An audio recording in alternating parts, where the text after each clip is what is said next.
Welcome to our review of episodes 7 and 8.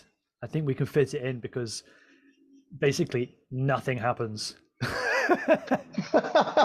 Everything happens, man. A lot of Everything people- happens. A lot of people defend New Trek for the length of the season.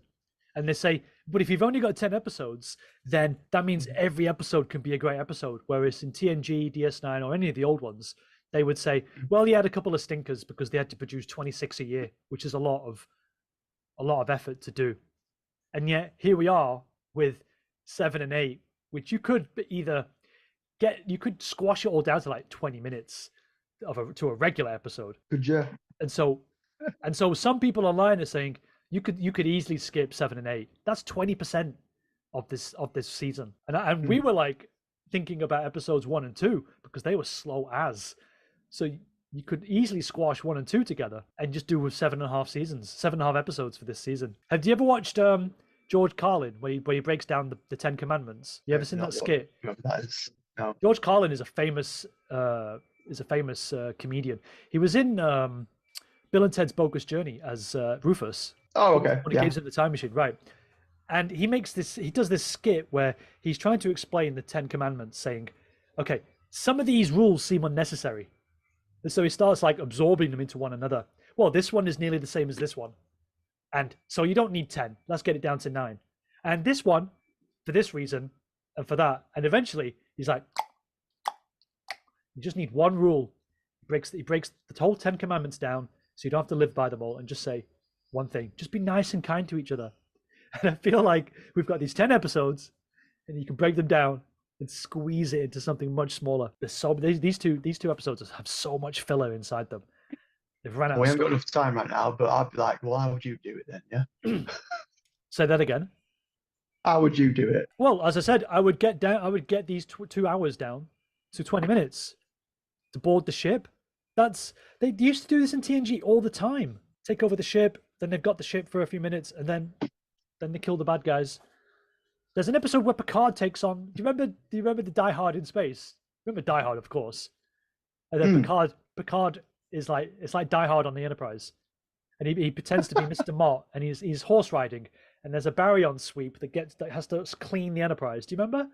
Clean up all the baryon particles, and as it's slowly cleaning and combing through the Enterprise, deck by deck, he has to stop. Yeah. He has to stop the terrorists from stealing the trilithium. Okay. I don't remember this. Yeah, he No. takes them all on. He's like, pow, pow, pow.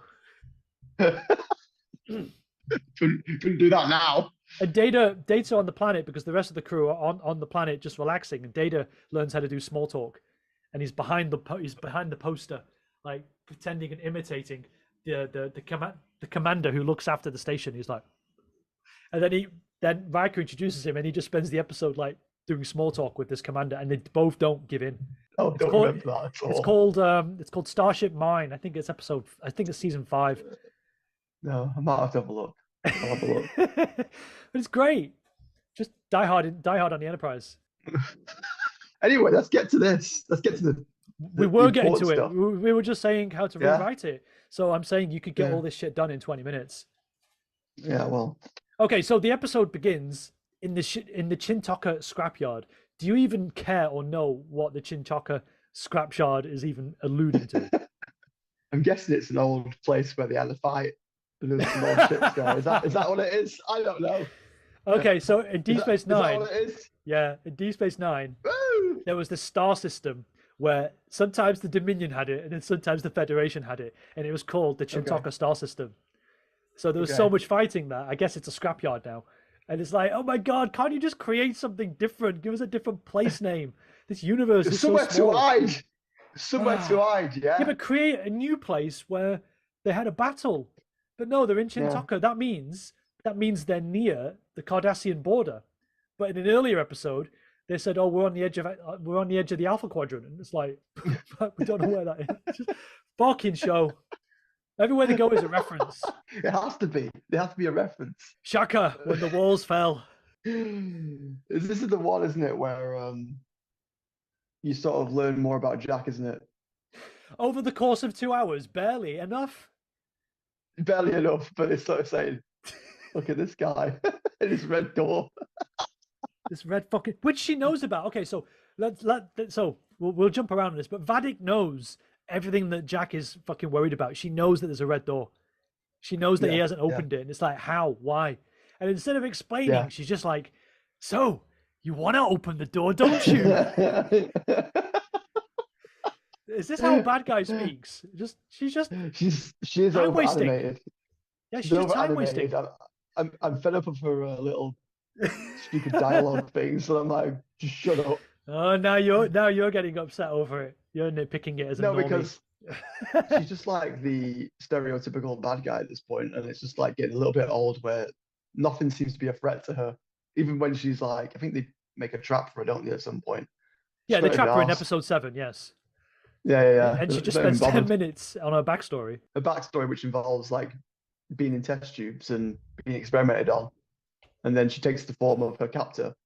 And but with scars. It's like, why? Yeah. To remind herself. I was like, oh, okay. Like, it's not even interesting, is it? The whole backstory reveal. Was that on Daystrom Station as well? Yeah. Everything happens on Daystrom Station.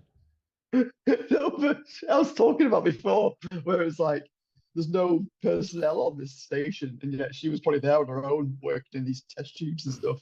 Where are all these people before then? And was there nobody else that replaced her, or did nobody like see that as a security threat when that happened? I don't understand. No one's mentioned it. No one mentioned it. They must have had like escaped changelings that have been experimented on. They're like, they got away. Oh well. Right. There's only 9 of them. They said there's 9, but there's more than 9 because the ship is full of the Shrike is full of them. Odo says through Worf that it's a faction. It's a faction of the Great Link. Yeah. So how many are there? Did they recruit more changelings? Because when they go and ring up Tuvok, hey, is this Tuvok? Yes. Are you sure? Well, no, actually, it's me. Haha, the evil changeling. Another one. It's like, really? How many changelings are there? You just randomly ring up Captain Tuvok, and he's a changeling, and he knows about Riker. Yeah. I don't get it. Why didn't you ring Captain Harry Kim? Are they going to absorb everyone that Seven knows? Are they that well? Because what did you think about him? What, being in the scene? I mean, it served the story, and it was kind of cool that you got Tim Russ back. He looks old as shit. And did you see the memes? Because he used to be in Spaceballs. You haven't seen the memes. Do you remember his character in Spaceballs? Yeah. And he says, "We haven't found shit." Because they're combing the desert literally with a comb. So there's this bit where Seven's like asking them, and then it just switches to his character from Spaceballs, and like, we ain't found shit. Anyway, I've repeated it myself too many times. He turns. His ears are wrong, by the way. His ears are all floppy like a fucking elf. They should be pinned back. I don't know if it's to do with age or something, and they flop down. He's old now. He's old. I don't know. Flop down. But it was interesting twist in a way to say, oh, well, this is Tuvok. Oh, but it's not Tuvok. Ha. Or is it? We don't know until the voice print analysis and then the bullshit that Seven sort of, rings out of him. Which now they know how to get around a changeling. It's like you just talk to them. You just have a chat. And you just wait for the bullshit to come out of their mouth. It's like talking to a woman. It's like, but that's someone who they're familiar with though. So they couldn't just do it to everybody. It's like they didn't infiltrate Starfleet. They couldn't just you'd have to get somebody who knows them all the time. Right, but they only meet the ones that they do know. I mean, if Seven, you won't get this, but if Seven, rang up Admiral Hafter, who you don't know, I know you don't, you'd be like, who's this guy? And Seven doesn't know who he is, but they need any admiral, and this admiral's like, hey, I'm answering your phone call. What's going on? And it turns out to be a changeling. It's like, okay, well, Admiral Hafter, the fake Admiral Hafter wins. Well, we have to get the plot to go forward, so I know everything has to get the plot forward until episode 7 and 8, and then you just sit around just telling each other stories about your upbringing. Well, you don't. You just pretend to tell people what they want to know about their upbringing. And so the trap, I understand the trap, and catch them all in the force fields, right? And it does work for a bit, and then somehow Data and Law start having a split personality contest, and it reminds me of TNG Generations, where, so I'm going to pick on the old stuff now, but in Generations, Data's like, oh, I pushed Beverly into the water, and so I don't get jokes. So please put the emotion chip inside me at a crucial point where we're doing this investigation. You can't do it while you're on holiday. So Data goes crazy in the movie, which moves the plot along. And so they've got Law and they activate him and put him in the fucking ship, hardwire him into the ship. And it's like, of course, Law's going to get out and cause problems for their plans. But before that happens, they've got them all trapped in the force fields and they've got Vadic. And here's where the show does a nasty on DS9. One, they take the DS9 idea from the Changeling idea from DS9. And then they talk about the ethical considerations of this fucking virus that Starfleet put on the Changelings, okay? They're taking these two important plot points, but they're not doing anything with it. They're not covering any new ground. They're just repeating themselves. And that's kind of insulting to the DS9 story. You don't even have a DS9 character at all in any of this, except, Worf. You just take the best parts of DS9. So why would you talk about genocide again and not do anything new with that? Because as far as I'm concerned, Starfleet were right in genociding the fucking Changelings.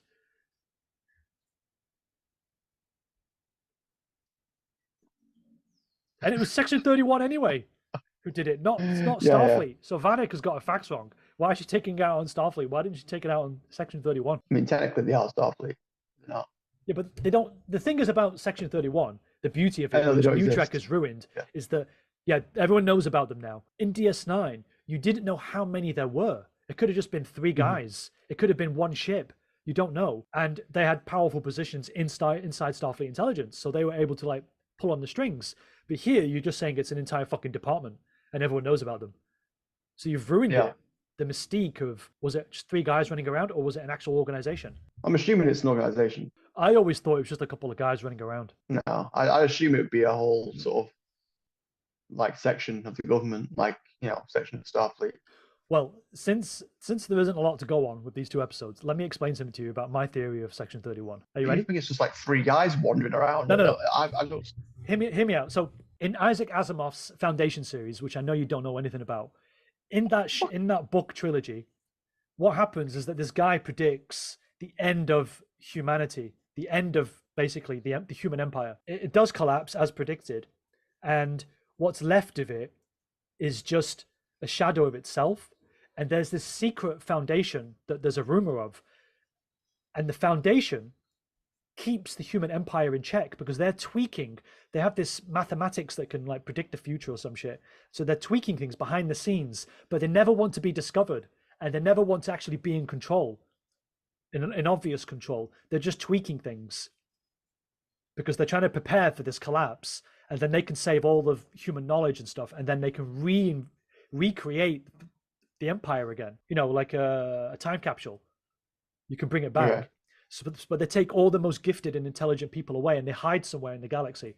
And I've always thought Section 31 was sort of like a nefarious version of that, where they're just tweaking things to make sure that the Federation and Starfleet stay basically above the Romulans, stay ahead of the Romulans and the Klingons and stuff. But for the most part, they have a hands-off approach because normally a government organization or government department is always seeking more power. They're always trying to collect more power, create more rules against the population. That's why Americans are so hesitant of. They want small government, and they're always wary of that. And you always see them talking about how bad their government is every time they create a law. Whereas Section 31 never seem to seek more power. They don't seem to want to gain extra resources. They're only there just tweaking things. Because when Sloan speaks to Bashir, he says, "We do this for you. You are the man who can operate at a certain level because I don't have a moral conscience, whereas you do. So we seek to protect you so that you protect the values of the Federation. We're not protecting them. We're just making sure that you are there to protect them." That's my idea behind Section 31, and that's why they're so small. And if they stay small, then they'll never get discovered. It's a bit too complex for this show. Well, that's my head. Yeah, that's why it's a whole department with their own fleet of ships, just doing their own thing. I'm just like, this is secret organization of the government. That's it. I just don't think it's in New Trek. It's not played out to be clever. Whereas if you respect the source material, you have to think in a more clever way. So I've just thought it's just something that always tries to limit itself because it doesn't want to be discovered. Because when they do go to Romulus and they say, "Oh, Section 31 exists," they put it out there, and then they're like, "Actually, no, it's just this crazy guy." So now they'll never believe that Section 31 exists. And this is the Romulans with the Tal Shiar, who have what we thought were the best spy networks ever, but no, they didn't. It was always the Federation. Anyway, how much time we got left? I don't know. I'm lost. Okay. So let's go back to Vadic. So Picard and Beverly have got Vadic. She's like waxing lyrical about her backstory, and you don't. And then I guess someone's supposed to feel sympathy for her, and they're just like, you know what? Let's just fucking kill her. Yeah, and they miss. Both like, just kill her. They miss point blank range. All of them. They miss. And then she doesn't even fight back. She doesn't use her tentacles to grab them. She just escapes. That's what she can do. I don't understand why she doesn't use her tentacle powers. They miss. How did you miss a big blob of fucking goo? How? Adam, explain it to me. They're just like they miss like stormtroopers. These are the good guys. How did they do it? But they have. Do you remember when I said Meteor Man and he's got meteor powers? In that review, and you were like, who the fuck is Meteor Man? And I said he's got meteor powers. Sometimes I speak like a fucking 5-year-old. I was like, what the fuck are you on? Oh, I don't know. She got away because I'll get you next time, Gadget. It amounts to nothing. They don't kill her. They don't stun her. No, I don't understand why they didn't jettison half of them away. They had them in like the shields and stuff. Right. I just don't understand. And then there's one point where I think one of them was chasing what's her face, right? Geordie's daughter. Sydney, yeah. Go on. I know what you're gonna say. And like he was right behind her. I was just like, you just grab her. What are you doing? He's just like literally like there. Yeah. His like 4 feet away to use an American measurement. To use American measurements, she's 4 feet away, like 1.5 meters or something, and the gun is point blank range at the back of her head, and she's just like, yeah. I didn't understand. I watched it. It looked comical. Why isn't he shooting her? Why isn't he stunning her? Why isn't he vaporizing her? Yeah, because they've killed plenty of other crew members. They just were gunning people down in that right in this episode. It's because why did nobody have phasers? Why were they not armed? They're just running around like civilians, like it's like right. Yeah, some of them have no phasers. You're all trained Starfleet like personnel. Shouldn't you be equipped to deal with this sort of situation? But have you noticed though that if you go hand to hand with the changelings, you can fight them? So why didn't no Starfleet officer without the phasers just go hand to hand? They would have survived. A fucking changeling. When could you ever go hand to hand with a changeling?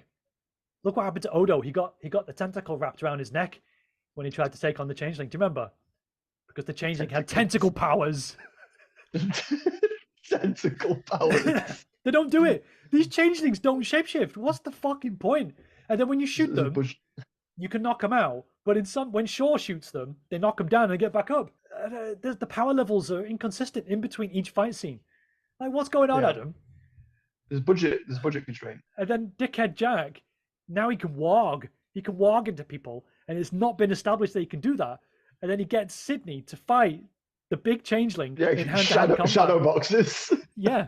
I suppose that's to establish then, like, oh, she knows now that he can do some shit. And it's like, okay, cool. But then, again, though, I don't understand his powers. I guess that's the point. But I'm hoping it's not a permanent thing, because I'm guessing that she gave birth to him, right? As far as we know, this is her organic child, as far as we know. It's not been alluded to that he's not. Like, she hasn't said, oh, I made him, or like something like that. It's like she gave birth.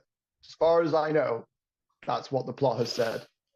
So if it turns out that he wasn't that, and she's made him for some whatever fucked up reason, or she adopted him, or something bollocks like that, I'm going to be really annoyed. And did you know, because Worf and Raffi, they fuck off. You don't see them. And then you find out where they went. They managed to cloak a fucking shuttle. Yeah. And then they go to the Shrike. I'm glad they're gone. I was happy that they weren't in it. But did you notice that Worf kills the changeling with a sword from behind? He always keeps killing people from behind. He doesn't take them on.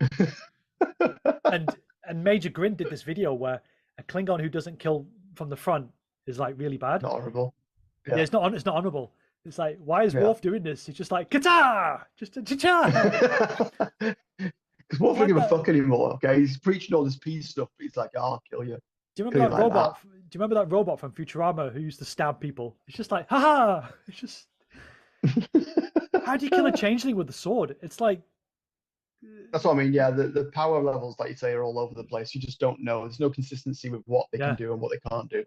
Right, and then even Raffi kills them with the sword. Later on in episode 8, taking them out. I was happy whenever the because obviously I don't mind Worf, but like her, she just made it. So whenever they're both on screen, I'm just like I roll them like, oh no, they're here. So when they were not in this episode or not in heavily in one of the episodes, I can't remember now. I was quite happy that they just disappeared, that they weren't in it. I was like, oh, good. And I liked the fact there was a scene, wasn't there, where they were all sat around the table. This was the first time they've been all sat around the table for ages or whatever. All the main characters, right? And I was happy that she wasn't.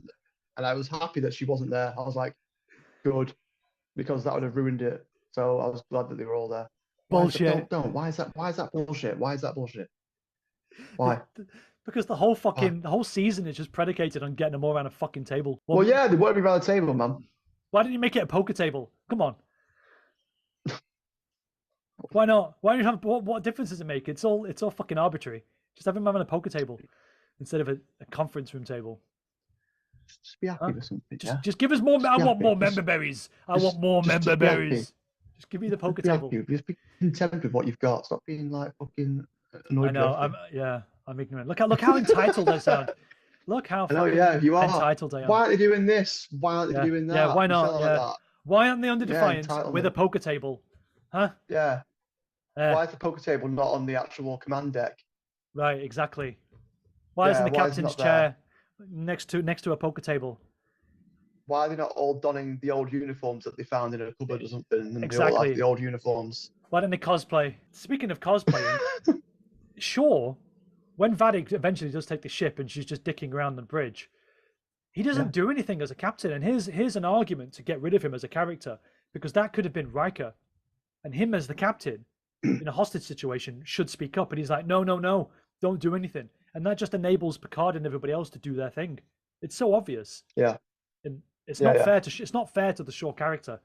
He should not be so passive in that situation. He's the captain. That's his crew. It's so weird. Yeah. He should take responsibility. Yeah, I've noticed his dialogue's been limited as the episodes have gone on, which I've not sort of liked. Because like I say, I personally like the character, so. Well, he's a dipshit from Chicago, so he's treated as such. And then after all that, anyway, they blow her out of the fucking airlock, and she dies. I know. I was surprised at that. And she said she got blown out the airlock. I thought, oh, she'll survive probably, and then she just see her smash into the shit. I was like, now impress me with your knowledge. Why would you think she would survive the airlock blast? Because she's a changeling. No, give me. Come on. Why do you think changelings can survive the vacuum of space? Come on. Come on. Give us the reference. The reference? Yeah, there's a reference. Oh, wait. Is it the? Come on, you fucking know me. To another sci-fi thing? No, it's Star Trek reference. No, you don't remember? No. In season 7 of DS9, Odo meets another changeling who's not part of the Great Link. He's one of the 100, and he's flying through fucking space as a creature.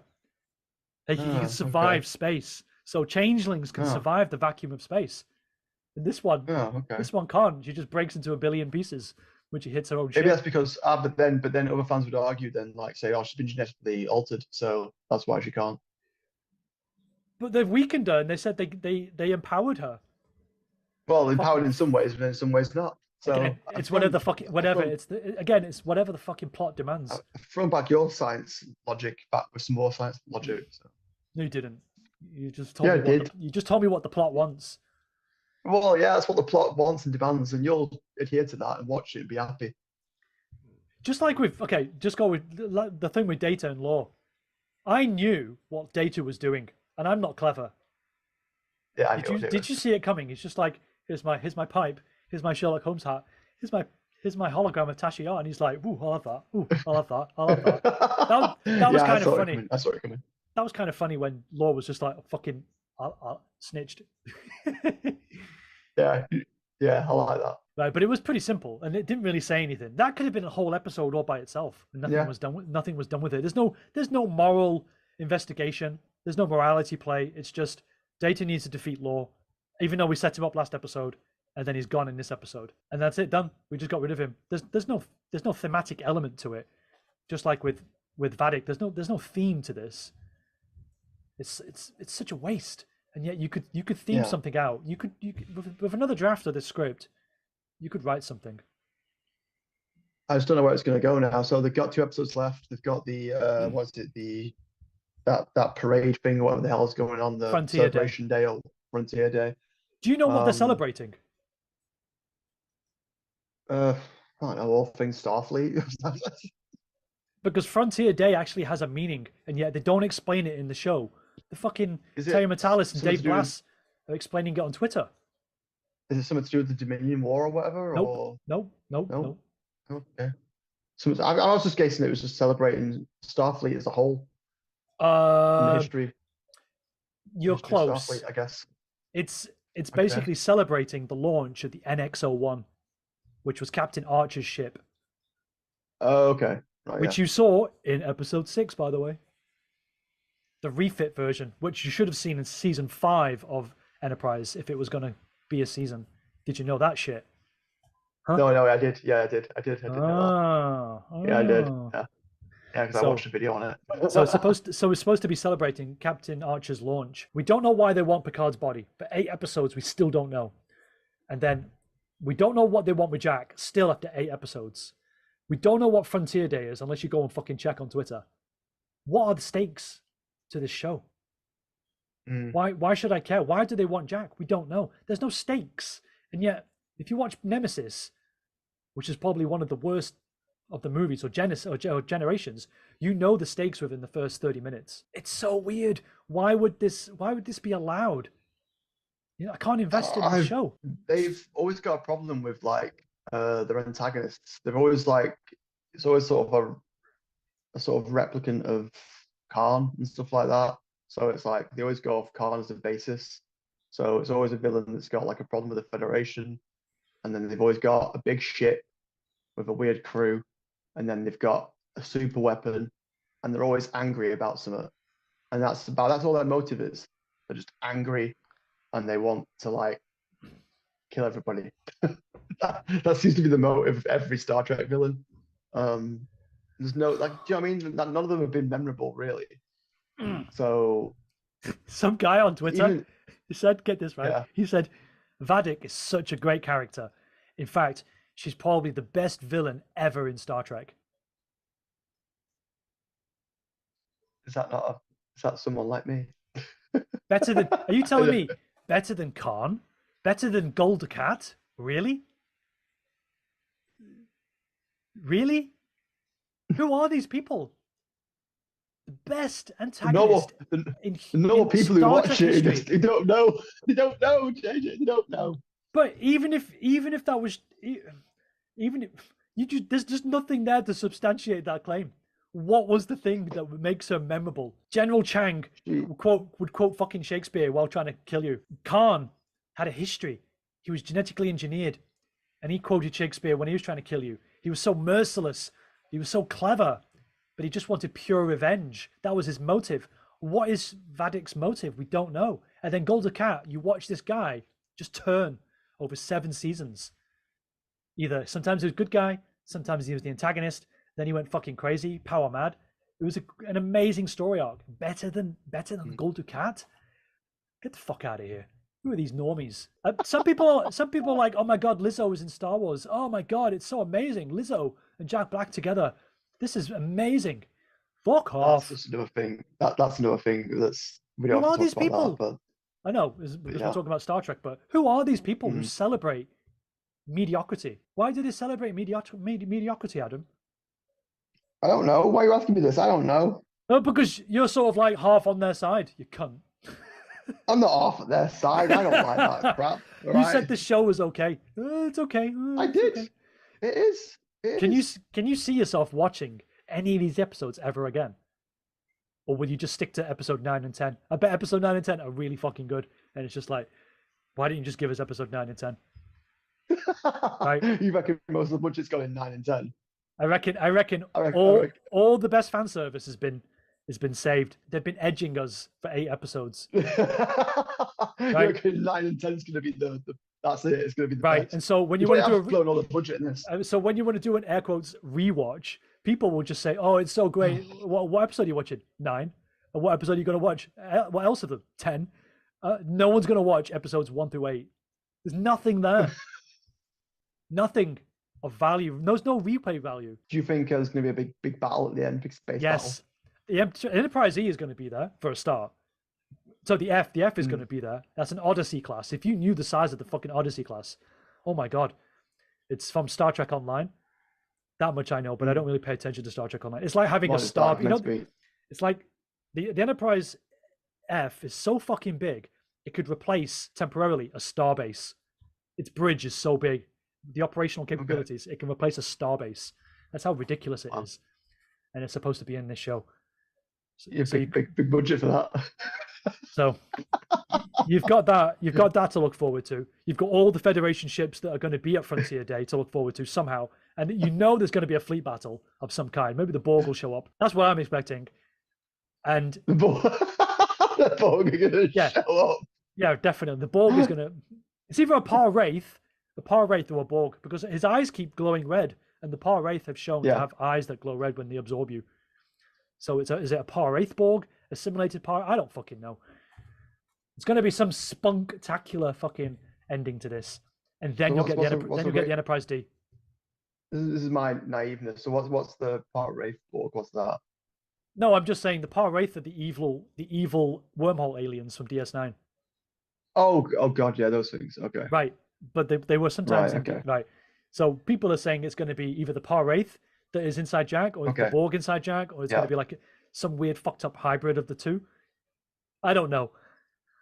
We'll have to see. We'll have to see. But I bet you these 2 episodes will go down in history as either really fucking bad and didn't justify the other 8 episodes, or it's going to be so spectacular somehow. But I'm just like, how is this going to save the other 8 episodes?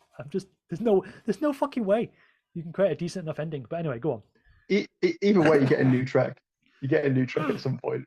It's going to continue. This is going to continue forever. Which I'm not going to watch. They're going to milk this forever. I'm just going to concentrate on my track. I'm not going to watch Academy. Of course not. Of course you're not.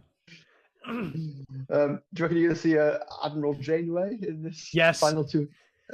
Yes. She's going to come into it? Yeah, you're going to see an Admiral Janeway. She's going to be on the Enterprise F. I've said it here now. Yeah. Right? Like you need someone spectacular to captain the Enterprise. You always need, except for Harriman, which with the B, no one cares about the B anyway. You always need somebody. So I bet you it's Admiral Janeway coming to the rescue. I'm going to put that on Twitter. I'm going to put that on Twitter after this episode so I can be first. I said it here now.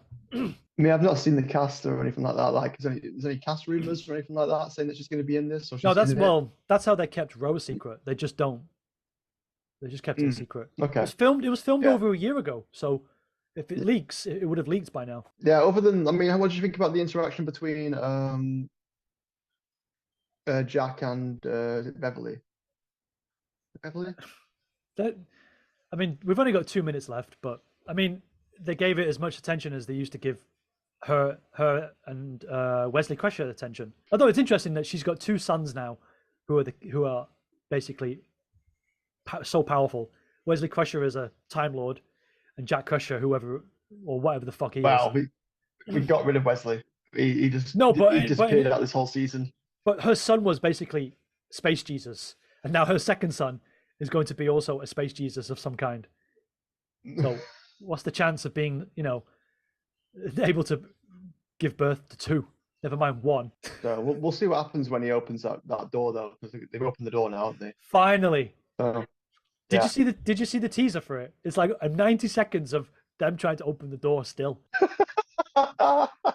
Troy is in the room with him by herself. Like, why? You had that ready room meeting, and then like, oh well, let's meet him. Let's meet your son. And then she's alone. Like, what if something happens? What if something bad happens? Voiced by herself, she's gonna get killed. She's gonna get murdered, and no one's there. But it's not gonna happen because the plot won't allow it. plot armor. Did you ever see that meme? We've got 1 minute left. Did you ever see that meme where you've got a truck crashing into the wall from different angles and it just repeats and you never actually see the truck crash into the wall and you realize it's just wasting your time? No. No? Or the archer No. who's ready to fire his bow into the center and it's from different angles and it's like the tension is there. Did you ever see that meme? No. Never saw that one. Did you ever see the one where the Tesla is going to hit the wall? And it never hits the wall. It's just different angles of the car speeding into the wall with the crash test dummies. That's what this is like. There's this opening the fucking door shit. Right. I'm going to go. I'm going to end it on that note. All right.